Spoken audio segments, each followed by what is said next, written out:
ಅಂತದ ಇದು. ಓಕೆ, ಇಷ್ಟೆಲ್ಲ ಮಾತಾಡಿದ್ರಲ್ಲ, ಹಾ. ಇದ್ರ ಸಾಕ್ಷಿಗಳೇನಿದೆ ನಿಮ್ಮ ಹತ್ರ? ಖಂಡಿತ ಕೊಡ್ತೀನಿ ಸರ್, ಅದಕ್ಕೆ ಎಲ್ಲ ಇದೆ. ಖಂಡಿತ ಇದೆ, ಖಂಡಿತ ಇದೆ. ಹಾ, ಖಂಡಿತ ಇದೆ. ಯಾವ ಮಿನಿಸ್ಟರ್ ಇವರ ಸುಪ್ರೀಂ ಕೋರ್ಟ್ ಇಂದ ಬೇಲ್ ನ ತಗೊಳ್ಳೋದಿಕ್ಕೆ ಯಾವ ಸಹಾಯ ಮಾಡಿದ್ರು? ಇಡೀ ಕೇಸ್ ನಲ್ಲಿ ರಾಗಿಣಿ ಅವರು ₹1 ಖರ್ಚು ಮಾಡಿಲ್ಲ. ಅವ್ರ ಕಡೆಯಿಂದ ₹1 ಲಾಯರ್ಗೆ ಹೋಗಿಲ್ಲ. ಅವರ ಲಾಯರ್ ಖರ್ಚುಗಳೆಲ್ಲ ನೋಡ್ಕೊಂಡಿರೋರೆ ಬೇರೆ ಒಬ್ಬ ಮಿನಿಸ್ಟರ್. ಹಾ, ಇದೆಲ್ಲ ಯಾರ ಮೂಲಕ ನಡೀತಾ ಇದೆ? ಆ ಸರ್ಕಲ್ ಯಾರ್ದಿದೆ? ಆಮೇಲೆ ಎಷ್ಟು ನಿರ್ಮಾಪಕರುಗಳಿಗೆ ಇವ್ರ ಸಿನಿಮಾ ಒಪ್ಕೊಂಡ್ಮೇಲೆ ಏನ್ ಟಾರ್ಚರ್ ಕೊಡ್ತಾರೆ ಸಿನಿಮಾ ಮುಗಿಸೋ ಹೊತ್ತಿಗೆ? ಹಾ, ಅವ್ರ ಡಿಮ್ಯಾಂಡ್ಸ್ ಗಳೇನು? ಆಮೇಲೆ ಜಾಸ್ತಿ ಪೇಮೆಂಟ್ ಸಿನಿಮಾಗಿಂತ ಇನ್ನೆಲ್ಲ ಸಿಗುತ್ತೆ ಅಂದ್ರೆ ಈ ಸಿನಿಮಾ ಬಿಟ್ಬಿಟ್ಟು ಹೋಗೋದು. ಬಹಳಷ್ಟು ಇದಾವೆ ಸರ್ ಅವ್ರ ಆಕ್ಟಿವಿಟೀಸ್ಗಳು, ಬಹಳಷ್ಟು ಇದೆ. ವಿಧಾನಸೌಧದಲ್ಲಿ ಇರ್ತಕ್ಕಂಥ 224 ಜನ ಕಳ್ಳರು ಅಂತಾನೆ ಕರಿತೀನಿ ನಾನು. ಯಾವಾಗ್ಲೂ ಹೇಳ್ತೀನಿ, ನಾನು ಫೇಸ್ಬುಕ್ ಲೈವ್ ಅಲ್ಲಿ ತುಂಬಾ ಸಲ ಅಲ್ಲಿ ಇರ್ತಕ್ಕಂಥ 224 ಜನ ಏನಿದ್ದಾರೆ, ಇಡೀ ನಮ್ಮ ಕರ್ನಾಟಕದ 95% ಆಸ್ತಿ ಅವ್ರ ಹತ್ರ ಇದೆ. ಇನ್ನು 5% ಆಸ್ತಿ 95% ಜನರ ಹತ್ರ ಇದೆ. ಎಂತ ವಿಷಾದ ನೋಡಿ. ಹಾಗಾಗಿ ಇವ್ರ ಸಂಪರ್ಕಗಳೆಲ್ಲ ಸಿನಿಮಾಗಳು ಇಲ್ದಿದ್ದಾಗ ರಾಜಕೀಯದವರು, IPS ಆಫೀಸರ್ಗಳು, IAS ಆಫೀಸರ್ಗಳು, ಹಾ, ಇವ್ರು ಹೇಳ್ತಾರ ಒಂದ್ಸಲ ಫೋನ್ ನಲ್ಲಿ, ನಿಮ್ ಮಾಧ್ಯಮದವ್ರು ಫೋನ್ ಮಾಡಿದಾಗ ಯಾವ್ದೋ ಒಂದ್ ಕೇಸ್ ಬಗ್ಗೆ ಮಾತಾಡ್ಬೇಕಾದ್ರೆ ನನಗೆ ದಿನಕ್ಕೆ ಸರ್ ಲಕ್ಷಾಂತರ ಮೆಸೇಜ್ಗಳು ಬರ್ತವೆ. ರಾಗಿಣಿ ನಂಬರ್ ಯಾರಿಗೆ ಸರ್ ಗೊತ್ತು? ಲಕ್ಷಾಂತರ ಮೆಸೇಜ್ ಯಾರು ಕಳಿಸ್ತಾರೆ ರಾಗಿಣಿ ನಂಬರ್ ಪಾಪ ಯಾರಿಗೂ ಗೊತ್ತಿರಲ್ಲ ಅಲ್ವಾ? 3 ತಿಂಗಳಿಗೆ ಒಂದು ನಂಬರ್ ಚೇಂಜ್ ಮಾಡಿದೆ. ಲಕ್ಷಾಂತರ ಮೆಸೇಜ್ ಬರುತ್ತೆ ಸರ್, ನಾನು ಯಾರಿಗೆ ರಿಪ್ಲೈ ಮಾಡೋದು? ನಾನು ತುಂಬಾ ಅವ್ರು ಹೆಂಗ್ ಬೇಕು ಹಂಗೆ ಹೇಳ್ಕೊಂತಾರೆ. They are doing marketing strategy. ನಾನು ಹೇಳ್ತಿರೋದು ಇಷ್ಟೇ ಸರ್, ಬೇರೆ ಮಹಿಳೆಯರು ಇದೀರಾ ಅಂತ ಕೇಳ್ತಿದ್ರೆ, ಬೇರೆ ಮಹಿಳೆಯರು ಕೂಡ ಇಂಥ ಅಪರಾಧ ಕೃತ್ಯದಲ್ಲಿ ಭಾಗಿಯಾಗಿದ್ರೆ ಖಂಡಿತ ಅವರು ಕೂಡ ಕ್ವಶನೇಬಲ್ ಏನೆ. ಯಾಕೆಂದ್ರೆ ಇದು ಸಿನಿಮಾ ರಂಗ ಅಂತ ಬಂದಾಗ ಸರ್ ಎಲ್ಲ ಒಂದ್ ಕಡೆ ನಮ್ಗೆ ನೋವಾಗುತ್ತೆ.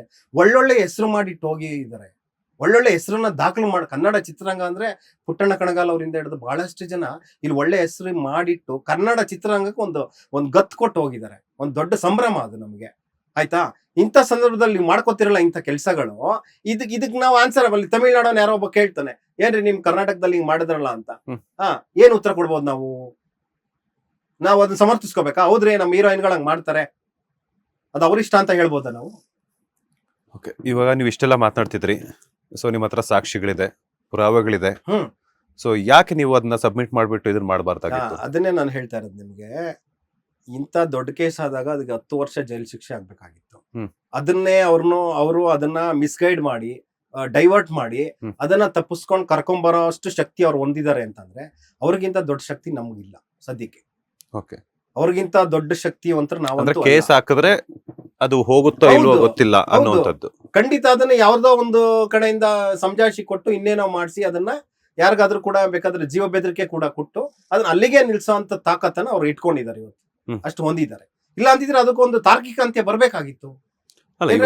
ಸಾಕ್ಷಿಗಳ ಸಮೇತ ಸಿಗಾಕೊಂಡಿದ್ರು, ಅವ್ರ ಮನೆಯಲ್ಲೇ ಸಿಕ್ಕಿತ್ತು.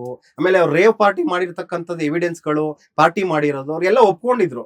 ನಾವ್ ಎಷ್ಟು ವರ್ಷದಿಂದ ಮಾಡ್ತಾ ಇದೀವಿ. ಯಾರಿಗೆ ಆ ರವಿಶಂಕರ್ ಅವನ ಸರ್, ಪಾಪ BK ರವಿಶಂಕರ್ ಇವತ್ತು ಬೀದಿ ಅಲಿತಿದ್ದಾನೆ. ಮಾನ ಮರ್ಯಾದೆ ಹೋಯ್ತು. ಒಂದು ಕ್ಲರ್ಕ್ ಕೆಲಸ ಮಾಡ್ಕೋತಿದ್ದನು. ಅಂದ್ರೆ ಇವ್ರ ಕಾಂಟ್ಯಾಕ್ಟ್ ಗಳಿಗೋಸ್ಕರ ಅಂತರ್ನ ಬಲಿಕ ಬಕ್ರ ಮಾಡಿದ್ದು.